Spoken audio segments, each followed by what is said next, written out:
नमस्कार दोस्तों, strange society पर आप सभी का हार्दिक स्वागत है। आज हम आपके सामने पेश करेंगे हमारे एक सब्सक्राइबर ने भेजी हुई कहानी। ये कहानी उसी के साथ घटित हुई है, इसलिए अब हम इस कहानी को उसी की ज़ुबान से आपके सामने प्रस्तुत करेंगे। हेलो दोस्तों, मेरा नाम प्रदीप शर्मा है।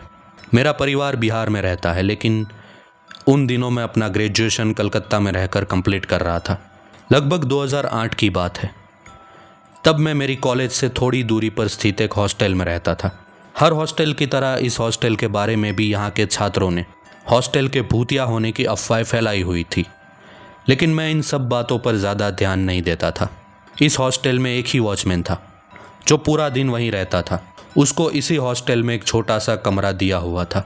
वो भी कलकत्ता का नहीं था, बंगाल के कोई दूर दराज गाँव से वो आया था। उसके साथ हमारी बहुत ही पटती थी। हम अक्सर उसे छुट्टा मरवाया करते थे। हमें भी स्मोकिंग करना पसंद था, इसलिए हम उस वॉचमैन के साथ देर रात तक बातें किया करते थे। उनकी उम्र तकरीबन 50 साल थी। एक बार हम ऐसे ही बातें कर रहे थे, तब उन्होंने मुझे अचानक कहा, क्या तुम्हें पता है, लोग कहते हैं ना कि ये हॉस्टल भूतिया है।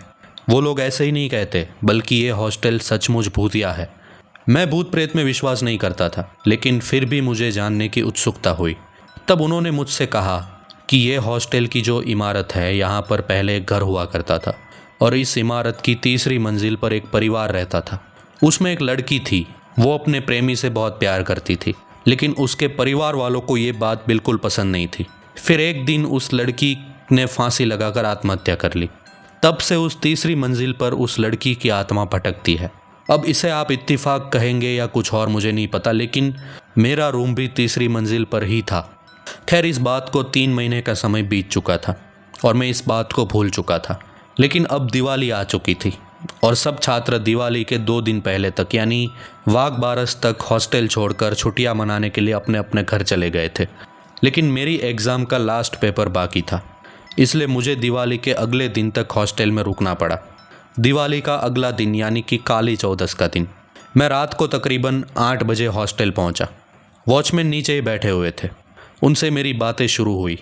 हॉस्टल का मेज़ बंद था, क्योंकि वहाँ पर सब लोग जो थे वो अपने अपने घर चले गए थे, इसलिए मैं बाहर खाना खाकर ही आया था। तकरीबन हमने 12 बजे तक बातें की। बाद में मैं सोने के लिए जा रहा था। तब उन्होंने मुझसे कहा कि आज ज़रा संभल के रहना, क्योंकि आज काली चौदस है और आज भूत प्रेत और आत्माएं बहुत ही भयानक रूप में होती है।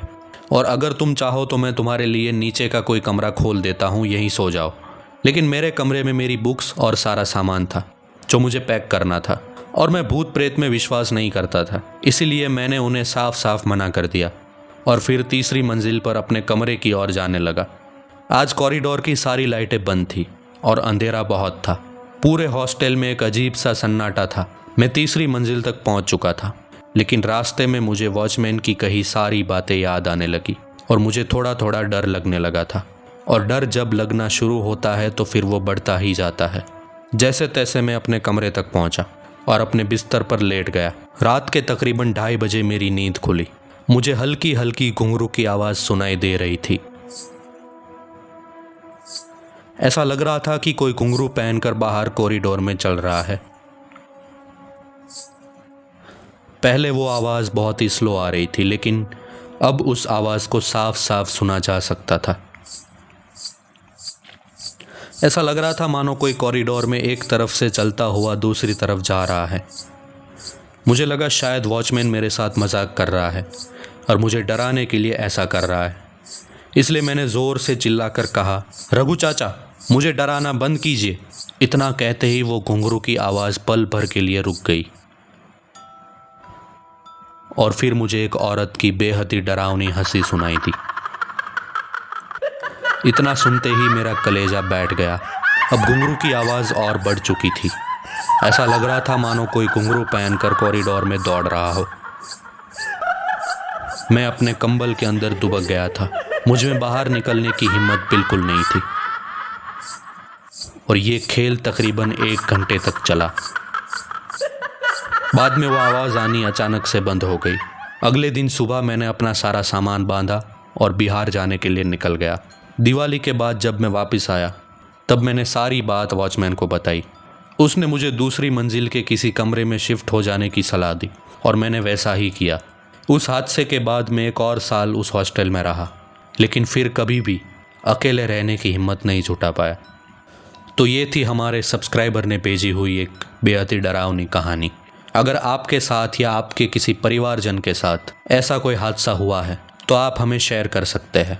मेरा ईमेल आईडी आपको डिस्क्रिप्शन में मिल जाएगा। जल्दी आपसे फिर मुलाकात होगी ऐसी ही किसी और सच्ची घटना के साथ। तब तक के लिए धन्यवाद।